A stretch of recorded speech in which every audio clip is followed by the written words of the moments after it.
Bonjour à toutes et à tous, je suis Alexandre Aumieux, préparateur mental et praticien en hypnose. Aujourd'hui, en direct de mon cabinet de Bourgoin-Jallieu, je vous invite à prendre conscience de la manière dont on communique tous. Cette vidéo-là, c'est pour vous amener 3 règles à appliquer pour communiquer plus efficacement. J'ai appelé cette méthode-là la communication PAF. P-A-F, P pour positif, A pour actif, F pour facilitant. Je vous montre un exemple et je vous en parle après. Fermez les yeux quelques instants. Surtout, ne pensez pas à une voiture rouge. N'imaginez pas la taille de cette voiture, n'imaginez pas la couleur de cette voiture, parce que je vous interdis de le faire.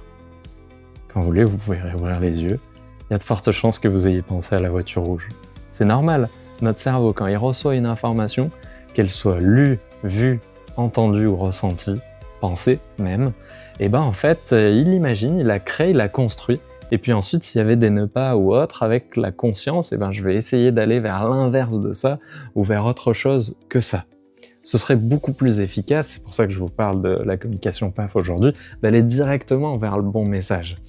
PAF pour le positif, ça veut dire que je n'utilise pas de négation quand je formule mon message.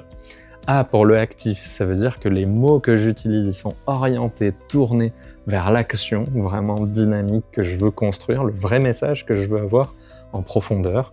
Et F, ça veut dire facilitant, aidant, qui permet de bien se projeter, de bien aller vers ce message-là.